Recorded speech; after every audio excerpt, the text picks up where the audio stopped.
juntos novamente para seguirmos com o estudo do livro O Dom da Mediunidade. Um sentido novo para a vida humana, um novo sentido para a humanidade. Ele foi escrito pela doutora e pesquisadora Marlene Nobre. Aparelhos nas sessões mediúnicas.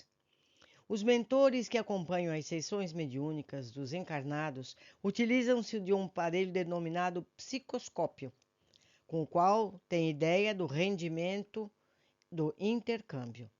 O psicoscópio, isso está descrito no livro Nos Domínios da Mediunidade, no seu capítulo 2. O psicoscópio é um aparelho que funciona à base de eletricidade e magnetismo, utilizando-se de elementos radiantes, análogos na essência aos raios gama. É constituído por óculos de estudo, com recursos disponíveis para microfotografia. Através desse aparelho, os mentores conhecem a equipe de encarnados com a qual trabalham, segundo as radiações que projetam, o que torna possível o planejamento da obra que podem realizar no tempo. Igualmente, eles contam com uma tela, espécie de gaze muito fininha, muito tênue, com dispositivos especiais, medindo por inteiro 1 metro quadrado aproximadamente. O mentor espiritual, ao manobrar pequena chave num dos ângulos do aparelho, faz com que o tecido suave se cubra de leve massa fluídica, branquicenta e vibrátil. Uma vez sensibilizado, o retângulo exibe variadas cenas, das quais o espírito comunicante é o principal protagonista. Esse retângulo é chamado de condensador ectoplásmico. Ele está descrito no livro Nos Domínios da Mediunidade, no capítulo 7. Tem a propriedade de concentrar em si os raios de força projetados pelos componentes da reunião, reproduzindo as imagens que fluem do pensamento da entidade comunicante, não só para a observação da equipe espiritual, mas também para a análise do doutrinador, que as recebe no seu campo intuitivo, auxiliado pelas energias magnéticas do mentor. O hóspede espiritual, em geral, um irmão ainda muito ligado à matéria, precisa mudar os seus sentimentos menos dignos, contemplando assim os reflexos de sua própria mente, à maneira de pessoa que se examina através de um espelho. Ao ver a sua própria história sendo narrada, muitas vezes cai em lágrimas, tomando maior contato com a sua situação espiritual. O êxito do trabalho depende da colaboração de todos os componentes do grupo. Mediunidade de evidência e auditiva. Médiuns videntes são os que têm o dom de ver os espíritos e a dimensão além da vida física. À primeira vista, parece que faculdade de fácil compreensão, mas não é tão simples assim quando se tem a oportunidade de aprofundar o estudo e dissecar as várias possibilidades inerentes à abertura e à expansão desse campo sensorial. Primeiramente, temos os médiuns que vêm em estado de vigília, quer dizer, fazem observação direta. São capazes de identificar pessoas, paisagens e coisas exteriores a eles próprios. Outros têm um tipo de visão interna, quer dizer, o desencarnado atuando sobre os raios mentais do medianeiro. Transmite-lhe quadros e imagens, valendo-se dos centros autônomos da visão profunda, localizados no diencéfalo.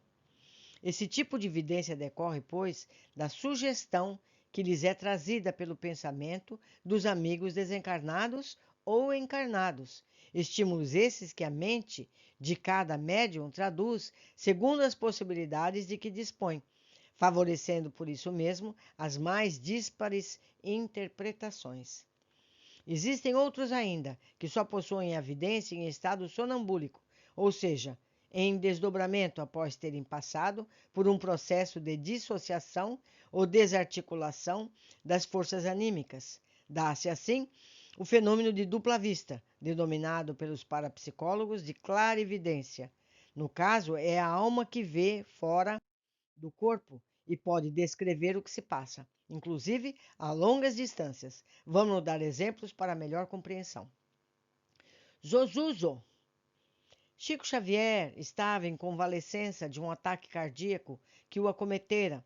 em novembro de 1976, quando viu entrar em seu quarto, na cidade de Uberaba, um espírito de feição jovem e alegre, que o saudou efusivamente, colocando a mão sobre o seu coração, em atitude de doação carinhosa.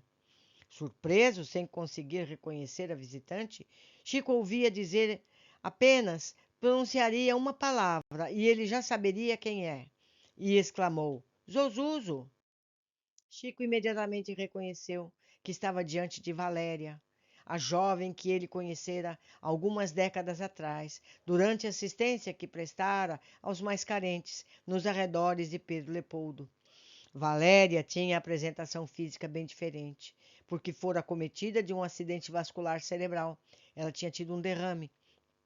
Estava entrevada na cama e não conseguia pronunciar direito o nome de Jesus, conforme Chico se esforçava por lhe ensinar nas orações que faziam juntos, até que finalmente ela conseguiu dizer Zozuzo. Esse fato de grande autenticidade ilustra a vidência direta em estado de vigília. Aprendemos com Aulus que os olhos e os ouvidos materiais estão para a vidência e para a audição, como os óculos estão para os olhos e o ampliador de sons para os ouvidos. São simples aparelhos de contemplação. Mecanismos da mediunidade no capítulo 18. Em verdade, nem os olhos nem os ouvidos materiais são órgãos dos sentidos na visão espiritual. Toda percepção é mental. Segundo a explicação de André Luiz, essa faculdade depende da organização física e do fluido do vidente deve combinar com o do espírito. Não basta que este queira se mostrar. É preciso também que encontre a necessária aptidão de pessoa a quem deseja aparecer. Eu só faço aqui uma observação, que o nosso Chico Xavier, a vidência dele era constante, a ponto de ele não saber se ele estava diante de um encarnado ou desencarnado durante as reuniões públicas. Mais de uma vez ele chegou a perguntar. O Chico era fantástico, fantástico. Ficamos hoje por aqui, meus amigos. Eu aguardo todos em breve. Um abraço.